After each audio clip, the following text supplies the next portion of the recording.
who it is. It's your boy. In Hegel's philosophy, the absolute mind, the highest and most universal form of consciousness, unites and interconnects all individual human minds, emphasizing their participation within the overarching framework of the absolute mind. To support this, first is that Hegel's philosophy is dialectical, meaning that ideas and concepts develop and evolve through a process of thesis, antithesis, and synthesis. Second is that the absolute mind is the highest or most most universal form of consciousness and self-awareness, and it is the ultimate reality or absolute truth that underlies all of existence. Third is that Hegel posits that human minds participate in the expression of the absolute mind. In other words, individual consciousness is not isolated but is connected to the universal mind. That's great, Almo. However, I would like to give out counter arguments on those supporting points that you just gave out. So the first is Hegel's philosophy may exhibit a form of historical determinism through the repetitio of thesis, antithesis, and synthesis, implying that human history follows a predetermined path towards the realization of the absolute mind. And second is that while it is true that the absolute mind is the absolute truth, it doesn't necessarily entail that the human minds participate in the absolute mind.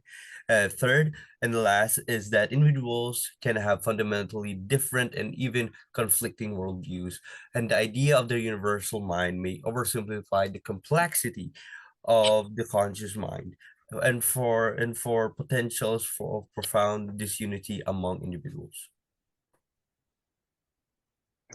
All right, thank you, Christian.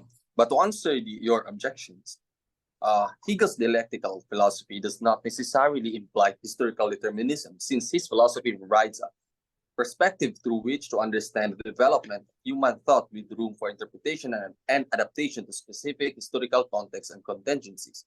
Second is that human minds are active participants in the ongoing expression of the absolute mind through the dialectical process and the synthesis of diverse perspectives, ultimately contributing to the development of human consciousness and the realization of the absolute truth. And lastly, Hegel acknowledges and accommodates the diversity of individual worldviews and perspectives.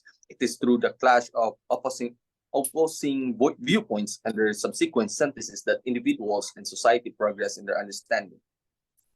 Okay, to conclude all of this discussion that we have, is that Hegel's dialectic philosophy centers on the concept of the absolute mind as the highest and the most universal form of consciousness, positing that individual human minds participate in and are connected with the expression of this universal mind, thereby emphasizing that the unity and the connectedness and interconnectedness of all individual consciousness within the overarching framework of the absolute mind.